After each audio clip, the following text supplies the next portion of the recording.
Welcome to today's Explainer. Okay, let's dive right into this. We are looking at a wildly time-sensitive month ahead of us. Seriously, July is packed with financial deadlines and sneaky hidden fees that are quietly showing up everywhere, from your tax bill all the way to the checkout counter. And financial deadlines in this country, yeah, they generally do not send out friendly reminders, and they absolutely don't grant extensions just because you didn't know about them. So we've got 5 specific, highly time-sensitive financial events happening right now this July that demand your immediate action to protect your wallet. Here is our complete action plan for today's Explainer. We're going to count down 5 crucial financial checks in order of urgency. We'll cover the July 10th IRS deadline, hidden credit card surcharges, the mid-year estimated tax check, insurance premium deductions, Social Security calendar shifts, and finally, wrap it up with your July action plan. Let's not waste any time. Section 1, the urgent July 10th IRS deadline. We're kicking things off with the most urgent item on our list, a hard, unyielding deadline arriving in literally just 2 days. This brilliantly illustrates the timeline of a major federal court ruling from November 2025, known as Kwong versus United States. Essentially, this ruling found that the IRS had improperly charged taxpayers for certain penalties. See, during the COVID-19 federal disaster period, which ran from January 20th, 2020 through July 10th, 2023, the IRS was busy assessing failure to file penalties, failure to pay penalties, and underpayment interest. But here's the thing. Under the tax code governing federal disaster declarations, those deadlines should have been automatically suspended. The Kwong ruling officially recognized this, which means millions of taxpayers might have been improperly charged. But, and this is a massive catch, relief is not automatic. The National Taxpayer Advocate has made it crystal clear. You have to actively file a claim by July 10, 2026 to get that money back. Miss that date, your window to claim what is rightfully yours slams shut permanently, no exceptions. So what exactly do you need to do? It's pretty straightforward, but you have to act fast. First, hop onto irs.gov and download Form 84-3. It's totally free. Second, right across the very top of that form, you need to write this exact phrase, protective refund claim pursuant to Kwong versus United States. Keep in mind you have to file a separate form for each tax year you were penalized during that disaster window. Finally, mail the whole shebang via certified mail straight to your IRS service center. Now, full disclosure, the Department of Justice is currently appealing this ruling, so a refund isn't guaranteed this very second. However, filing this form before the July 10th deadline absolutely preserves your right to the refund if the courts finalize the decision in the taxpayer's favor. If you don't file, the statute of limitations closes on your claim forever. Section 2. Hidden credit card surcharges. Moving right along, we are now looking at silent, sneaky fees that are legally showing up at checkout counters as of 2026. If you've been feeling like your everyday shopping trips are getting inexplicably more expensive lately, well, it might not just be inflation. It could very well be the actual piece of plastic you're holding in your hand. 3 to 4%, that right there is the extra surcharge merchants in 48 states can now legally tack onto your bill to cover their own credit card processing costs. With business expenses shooting up, over 60% of small and mid-sized businesses have already activated these surcharges. Visa allows up to a 3% charge, and MasterCard allows up to 4%. To put that into perspective, a $200 grocery run can now carry an unexpected $4 to $6 surcharge that simply did not exist a year ago. Taking the family out for a $150 dinner? Just add another $3 to $6 to the tab. Sure, they're technically required to disclose this, maybe on some tiny sign at the door or tiny text on the checkout screen, but let's be real, by the time you actually notice it, you're already swiping and paying. So, the crucial point is, how do you actually protect yourself from this? Well, if you pay with a credit card, you are completely subject to these new legal surcharges in almost every state, with the exception of Connecticut, Massachusetts, and Maine, which still thankfully ban them. But if you switch up your payment method to a debit card or just good old-fashioned cash, you completely bypass this trap. Seriously, under federal law, debit card surcharges remain strictly prohibited in all 50 states. Period. If a merchant tries to sneak a fee onto your debit card swipe, they are actively violating federal law. So switching your daily habits to debit or cash entirely protects your money from these silent fees. Section 3, Mid-Year Estimated Tax Check. Okay, July 1st marks the midpoint of the tax year, which makes, right now, the absolute perfect time for a mid-year estimated tax check.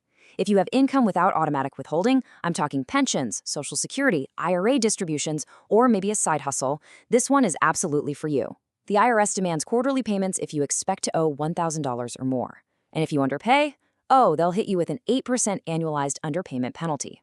Ouch. Now, what's really interesting about this slide is that the big change this year revolves entirely around the $6,000 figure. This is the brand new senior deduction introduced recently, and it is a massive game changer for 2026. This $6,000 deduction dramatically alters how taxable income is calculated for anyone 65 and older. But here's the problem. A lot of seniors, and frankly even some tax advisors, are just running on autopilot right now. They haven't bothered to update their math. If you're still making estimated payments based on last year's tax rules, your payments are likely way out of alignment with what you actually owe today. So I really have to ask you, have you recalculated your 2026 estimated payments yet? Because if you were just blindly carrying over last year's numbers, you could literally be setting yourself up for that 8% penalty. The second quarter deadline actually just passed in June, but don't panic. The September 15th Q3 deadline is your next and absolute best opportunity to correct any shortfall before it compounds into a much larger penalty by the end of the year. Do yourself a massive favor and take the time this month to sit down and run the new numbers. Section 4, Insurance Premium Deductions. Listen closely if you are enrolled in Medicare Advantage, Medigap, or any private supplemental insurance plan, because July can bring sudden, completely unexplained changes to the amount of money being pulled out of your account. See, insurance companies and pension systems love to conduct their administrative reviews mid-year, and they often quietly alter premium deductions right now in July.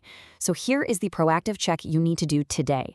Pull up your bank statement or your Social Security statement and compare your June deduction amount directly against your July deduction amount. If that number shifted, even by a few pennies, you need to get on the phone and call your insurance provider immediately. Ask them point blank, hey, why did this amount change?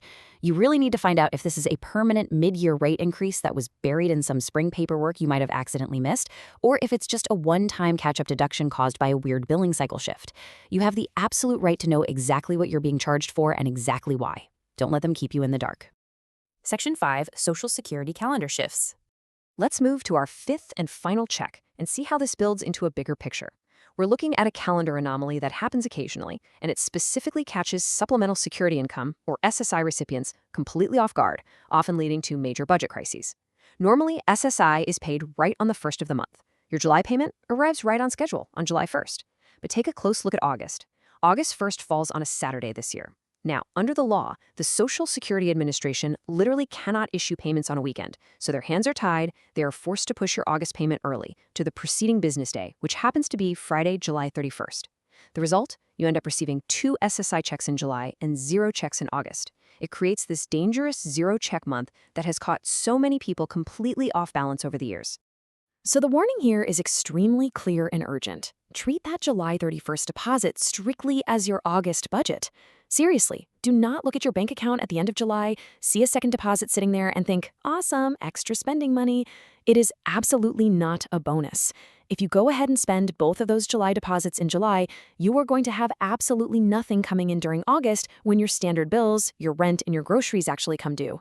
Set that second check aside completely. Lock it away mentally until August starts. Section 6, the July Action Plan. Okay, we've covered a ton of crucial ground today, so let's bring it all together into a quick checklist. Here is exactly how you shield your money this month. Number 1, file IRS Form 843 via certified mail by July 10th. That preserves your tax penalty refund rights. Number 2, switch your daily shopping habits over to a debit card or just use cash. That totally eliminates those new 3% to 4% credit card surcharges. Number 3, recalculate your estimated taxes using that new $6,000 senior deduction, and do it before September 15th. Number 4, compare your July and June insurance premium deductions side by side and call your provider if they differ at all. And finally, number 5, if you receive SSI, firmly lock away that July 31st deposit to pay for your August life. Executing this list, checking off these boxes, is exactly how you stay in total control of your finances. I'm going to leave you with this final provocative thought.